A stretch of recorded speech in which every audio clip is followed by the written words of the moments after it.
டெல்லியின் பரபரப்பான சந்தைகளில் கனமான ஷாப்பிங் பைகளை தூக்கி சிரமப்படும் பெண்கள் மற்றும் முதியவர்களுக்கு பெரும் நிம்மதியை தரும் வகையில் கேரி மேன் என்ற புதிய ஸ்டார்ட் அப் நிறுவனம் தற்போது பிரபலமடைந்து வருகிறது. டெல்லியில் உள்ள லஜ்பத் நகர் சந்தையில் ஷாப்பிங் செய்பவர்களுக்கு உதவ தொடங்கப்பட்ட இந்த சேவை ஒரு மணி நேரத்திற்கு 149 ரூபாய்க்கு உதவியாளர்களை வாடகைக்கு அளிக்கிறது. கூடுதலாக 2, 3 அல்லது 4 மணி நேரத்திற்கான பேக்கேஜ்களும் கிடைக்கின்றன.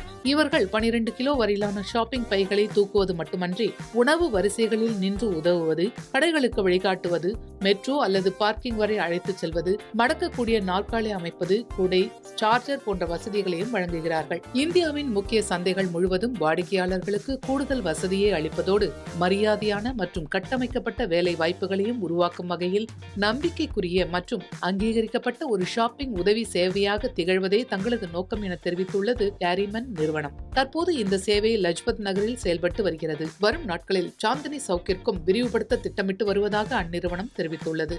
டெல்லியில் ஷாப்பிங் கலாச்சாரத்தை மாற்றுவது இதன் நோக்கம் அல்ல, மாறாக அந்த அனுபவத்தை எளிதாகவும் வசதியாகவும் மாற்றுவதே ஆகும் என்று கேரிமன் நிறுவனம் தெரிவித்திருக்கிறது. இதுவரை வந்துள்ள முன்பதிவுகளில் பெரும்பாலானவை குறிப்பாக ஆடைகள் மற்றும் திரைச்சீலைகள், படுக்கை விரிப்புகள் போன்ற வீட்டு உபயோகப் பொருட்களை ஷாப்பிங் செய்பவர்களிடமிருந்து வந்துள்ளதாக தெரிவிக்கப்பட்டுள்ளது.